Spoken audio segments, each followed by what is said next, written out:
La façon dont vous buvez votre café peut soit doper votre productivité, soit la ruiner. Et dans cette vidéo, je vais vous partager 4 règles scientifiques à suivre pour que chacune de vos tasses de café ait un effet strictement positif. Un effet strictement positif sur l'augmentation de vos niveaux de concentration, de motivation et encore d'efficacité, tout en évitant de perturber la qualité de votre sommeil, en évitant également d'augmenter votre nervosité et encore de créer chez vous un phénomène d'accoutumance à la caféine. Mais avant ça, laissez-moi vous raconter mon histoire avec la caféine. Une histoire assez compliquée pour être honnête. En effet, j'ai été accro à la caféine pendant 2 années. Pour être précis, tout a commencé en 2018, quand j'ai eu mon premier fils qui n'a pas dormi durant 2 années complètes. Ça, ce fut le premier facteur, on va dire, qui m'a poussé à boire plus de café. Le second facteur, c'est qu'à cette même époque, j'ai démissionné de mon travail salarié pour me lancer à 100% dans le développement de ma méthode de productivité basée sur les neurosciences. Autrement dit, j'avais d'une part une pression énorme pour réussir dans l'entrepreneuriat, pour nourrir ma famille notamment, mais d'autre part, pas l'énergie pour y parvenir. Et c'est comme ça que j'en suis arrivé à boire entre 15 et 20 tasses de café par jour. Résultat, je dormais très mal, j'en tremblais, j'étais constamment sur les nerfs, irritable, colérique, insupportable, mais le pire c'est qu'au final, avec le recul et avec mes connaissances actuelles sur le fonctionnement de la caféine au niveau cérébral, eh bien c'est que ces tasses de café-là n'avaient pas vraiment d'influence ni sur ma productivité, ni sur mon énergie. En fait, je les buvais plus par pur automatisme en quelque sorte. Preuve en est d'ailleurs, aujourd'hui j'ai bien plus d'énergie, de motivation et de concentration qu'à l'époque, alors que je dois boire, je pense, entre 3 et 5 tasses par semaine. Donc, ce que je vous propose aujourd'hui, c'est de vous partager, on va dire, le résultat de 5 années de recherche sur la caféine, sur son optimisation et sur comment s'en sevrer intelligemment, et surtout sur comment arrêter de boire du café par défaut pour apprendre à l'utiliser, je parle de la caféine, comme nous devrions tous l'utiliser. Autrement dit, comme un outil pour doper ses performances cognitives. La première chose que vous devez savoir par rapport à la caféine, c'est qu'elle ne donne pas d'énergie. En fait, son véritable effet, c'est de masquer la fatigue. Et ça, c'est complètement différent. Comment ça fonctionne concrètement ? En fait, la caféine bloque ce qu'on appelle les récepteurs à adénosine dans votre cerveau. L'adénosine, qu'est-ce que c'est ? Je pourrais vous dire très bien que c'est un nucléoside punérique qui joue un rôle crucial dans le système nerveux. Mais ça, ce n'est pas important. On va parler de termes simples plutôt que de termes compliqués. En effet, surcomplexifier les savoirs scientifiques est la pire chose possible pour justement rendre ces derniers accessibles au grand public. Mon but étant simplement de supprimer ces barrières et non pas de les complexifier davantage. Donc, l'adénosine, qu'est-ce que c'est ? Eh bien, c'est simplement un marqueur de fatigue. Ne retenez que ça. Concrètement, ce qui se passe dans votre organisme, c'est que lorsque vous allez vous dépenser en journée, autant sur le plan physique que cognitif, eh bien de l'adénosine va s'accumuler dans votre cerveau. Et plus elle va s'accumuler, plus vous allez vous sentir vous fatigué au quotidien. Maintenant, quel est le lien entre l'adénosine et la caféine ? Ce lien se cache dans le fait que la caféine et l'adénosine ont une structure moléculaire qui est très proche, très similaire. Une structure qui est si proche que la caféine va se fixer sur vos récepteurs à adénosine à la place de votre adénosine. Ce qui empêche votre cerveau tout simplement de la détecter. Et donc de détecter son accumulation, et donc également par voie de conséquence de ressentir la pression du sommeil s'installer au fil de la journée. Et ça, c'est problématique quand on parle de productivité. Pour quelle raison ? Car quand vous buvez du café, je le répète, vous ne créez pas d'énergie. Vous repoussez simplement la fatigue à plus tard. Un peu comme si vous faisiez, on va dire, un crédit dans une banque. Crédit que vous allez devoir rembourser un jour ou l'autre, et crédit que vous devrez évidemment rembourser avec des intérêts. Car le problème au final, c'est que certes, les récepteurs à adénosine sont bloqués, mais pour autant votre organisme ne va pas s'arrêter de produire de l'adénosine, sous prétexte encore une fois que ces derniers sont bloqués. Il va à l'inverse continuer sa production comme si de rien n'était. Et vous allez ainsi vous retrouver avec une quantité très importante d'adénosine en circulation. Quantité qui finira par se ruer sur les récepteurs de votre cerveau une fois que la caféine ne fera plus effet. Et ça porte un nom, le nom de crash de caféine. Un phénomène qui fait que vous allez ressentir d'un coup une fatigue intense et brutale. Une fatigue bien plus forte que celle que vous auriez ressentie naturellement. Par naturellement, comprenez simplement que si vous aviez laissé votre adénosine s'accumuler progressivement sur ces récepteurs. Également, ce crash va s'accompagner généralement d'une chute de vos capacités de concentration et de motivation. Au final, il va vous placer, pour faire plus simple, dans les pires conditions possibles pour que vous fassiez preuve d'efficacité et de productivité. Mais ça ne s'arrête pas encore là. Car il faut que je vous parle maintenant du phénomène d'accoutumance à la caféine. Le fameux phénomène qui m'a fait passer de quelques tasses par jour à 15 à 20 tasses de café à l'époque.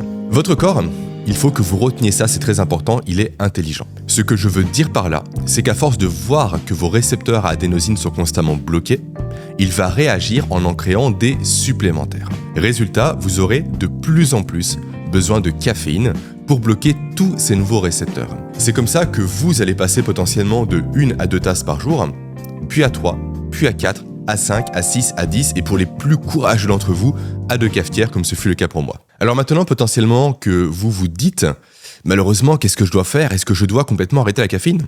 Non, pas nécessairement. En fait, la clé réside dans une consommation plus stratégique et plus réfléchie de votre café. Et ça tombe bien, c'est précisément ce dont nous allons parler maintenant.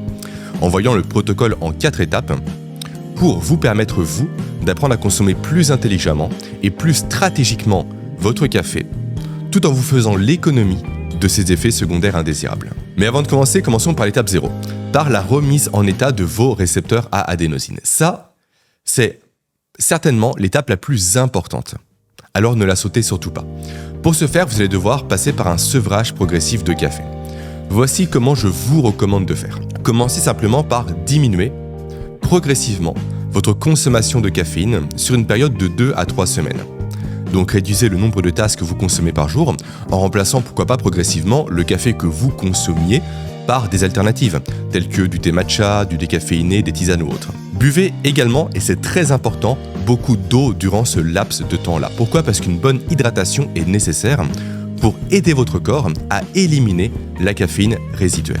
Et parenthèse rapide, ne soyez surtout pas surpris d'avoir mal à la tête, d'être potentiellement plus fatigué, plus irritable, car tout ça, ce sont des symptômes qui découlent directement du sevrage de caféine. Ok, très bien. Votre cerveau va généralement commencer à supprimer les récepteurs d'adénosine en trop après 2 à 7 jours de sevrage complet. Après, ça c'est une moyenne donnée par des études. Généralement, je conseille davantage de passer par 2 à 3 semaines complètes pour faire un reset total de ces récepteurs. C'est une durée suffisamment longue, on va dire, pour réellement rééquilibrer en profondeur les récepteurs de votre cerveau. Une fois cette étape passée, vous pourrez aller à la phase suivante, la phase d'optimisation de votre consommation de caféine. Pour cela, vous allez devoir apprendre à réintroduire intelligemment et stratégiquement le café dans votre quotidien. Et voici les 4 règles que je vous invite à suivre pour cela. Première règle, ne buvez surtout pas de café dès le réveil. Attendez plutôt entre 90 à 120 minutes avant de prendre votre première tasse de café. Pour quelle raison ?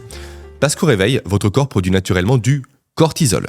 Le cortisol, c'est l'hormone qui permet à votre organisme de déstocker le sucre que vous avez en réserve afin de le rendre immédiatement disponible.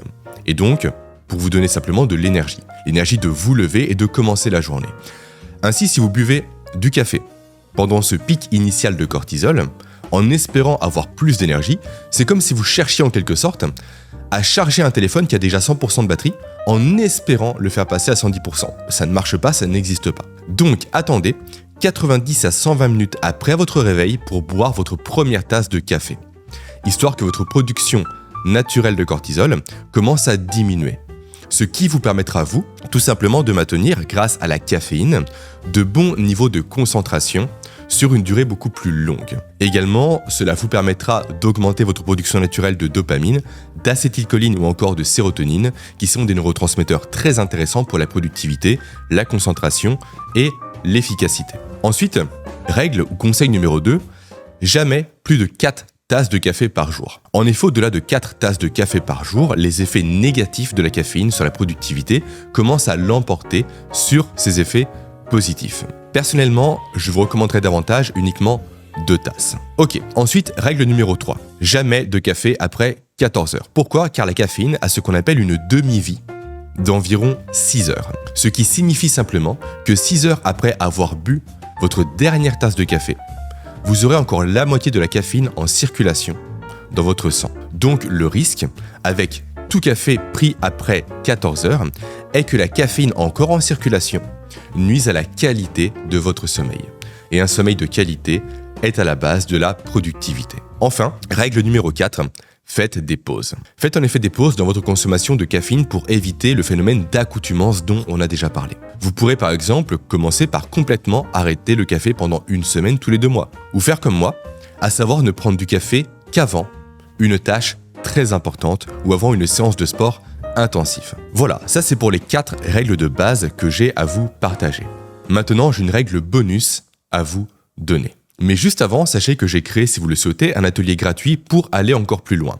Un atelier gratuit dans lequel je vous révèle la routine matinale à copier-coller que je suis tous les matins afin d'avoir plus d'énergie au réveil. Il s'agit en fait d'une série de quelques actions très simples et rapides à mettre en place dès votre lever et qui vous permettront d'attaquer la journée avec des niveaux plus élevés de concentration et de motivation, notamment en jouant sur la modulation d'hormones spécifiques dans votre organisme. Si jamais cela vous intéresse, cliquez simplement sur le premier lien présent sous cette vidéo. Maintenant, quelle est cette fameuse règle bonus, ce fameux conseil supplémentaire? Il s'agit simplement de choisir un café de qualité. En effet, si vous consommez du café, autant choisir du bon café. Évitez donc tout ce qui est café industriel, bourré de pesticides. Préférez plutôt des cafés qui sont bio et si possible en grains que vous allez moudre vous-même avant de les consommer. Évitez également, autant que possible, les capsules en aluminium qui sont potentiellement mauvaises pour votre santé. Optez davantage pour une cafetière soit à l'italienne, soit pour une cafetière simplement à piston. Voilà, vous avez maintenant toutes les clés nécessaires pour optimiser votre consommation de caféine. Avant de quitter cette vidéo, rappelez-vous que la caféine peut être un outil très puissant de productivité, mais comme tout outil puissant, elle doit être utilisée intelligemment et avec précaution. Et si cette vidéo vous a été utile, n'hésitez pas à la partager, à l'aimer et à vous abonner à ma chaîne pour plus de conseils, de stratégies, d'outils, de méthodes, de productivité boostées aux neurosciences. À très vite pour une nouvelle vidéo.